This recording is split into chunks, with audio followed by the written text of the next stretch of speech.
Eu quero compartilhar aqui alguns pensamentos com você hoje, né? Eu tenho pensado tanto nos últimos dias, como a maioria acredito, e cada um tem uma posição interessante às vezes, né? Sobre tudo que tem acontecido.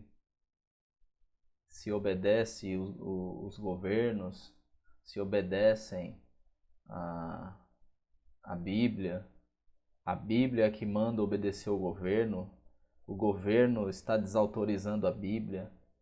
E esses assuntos eles têm também permeado o meu coração, porque em meio a tudo isso existem as questões políticas, capitalistas,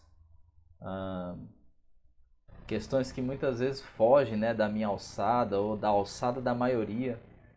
Muitas vezes a gente quer compartilhar e falar sobre coisas que a gente não conhece. Então a minha intenção aqui é compartilhar pensamentos com você e não trazer verdades absolutas em si.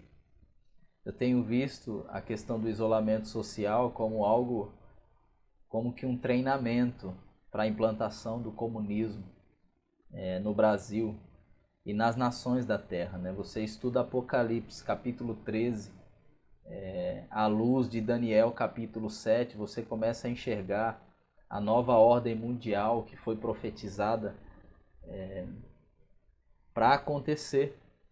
E um dos países que tem feito frente a isso é o Brasil, juntamente com os Estados Unidos, é claro. Você pode observar que aquilo que acontece nos Estados Unidos é exatamente o que tem acontecido no Brasil quando se diz respeito ao vandalismo, aos movimentos, à imprensa, né, que é uma imprensa tendenciosa. Por quê? Porque são dois países que têm feito frente ao globalismo. Brasil e Estados Unidos são dois países que têm tentado resistir, né, a essa implantação do comunismo, a, a liderança, né, mundial do anticristo ou o governo mundial que é importante que ocorra para esse grupo mais comunista e com o fim de controlar as pessoas, né? Com o fim de controlar o mundo. Nada mais é do que o que a Bíblia diz sobre o governo mundial. E eu sei que é um assunto que a gente pode conversar, que a gente pode estudar, e ninguém vai trazer uma verdade absoluta, uma relação criteriosa sobre a cronologia dos fatos, mas existe um senso comum entre os estudiosos da Bíblia ou os estudiosos da escatologia a respeito desse governo mundial, um governo unificado que é a plataforma do anticristo, o homem iníquo. E a gente não pode olhar esse isolamento social, essas ordenanças governamentais, como que uma mera precaução contra um vírus. Existem aí muitos fatores que nos levam a ficar na quarentena, ou a cumprir o isolamento, mas também muita coisa é de se questionar. Mas a princípio o meu pensamento é sobre um treinamento. É como que se a humanidade estivesse passando pelo treinamento, vendo então esses líderes como a humanidade se comporta diante desse isolamento, diante das ordenanças governamentais. Eles fazem então o ultimato, né?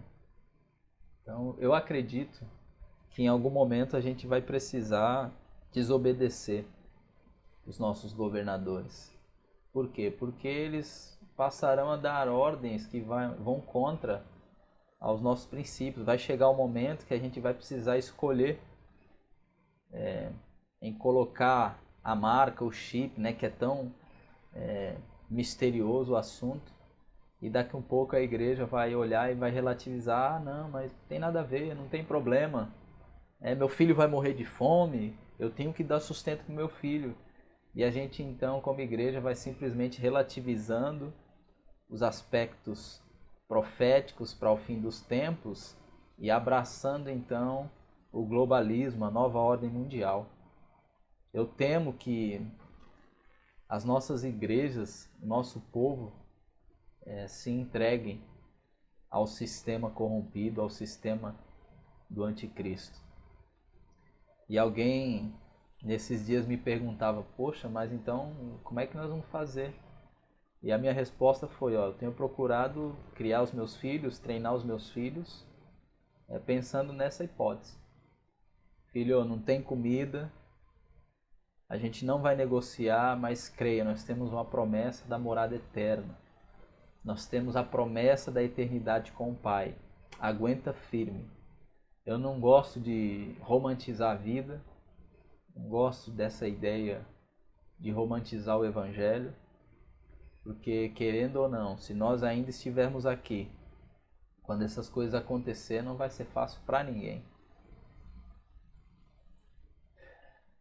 A minha oração ultimamente tem sido então para que o Senhor nos fortaleça como igreja, renove a nossa fé, nos faça prosseguir com uma fé ousada, com vigor, com coragem, e não sermos uma igreja romântica demais, e assim se preparar com uma fé corajosa, uma fé agressiva para tudo aquilo que há de vir ainda.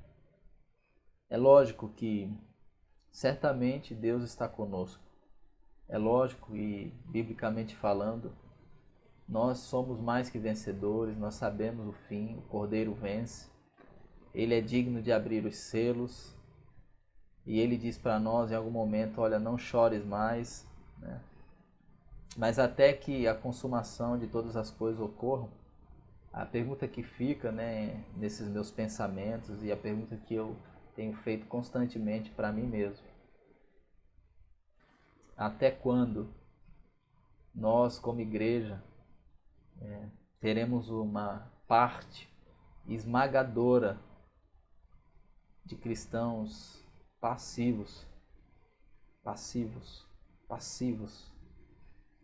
omissos, com ausência de coragem para combater o bom combate, com um discurso romantizado, falando somente de amor, somente de graça, somente de não é bem assim, tem nada a ver.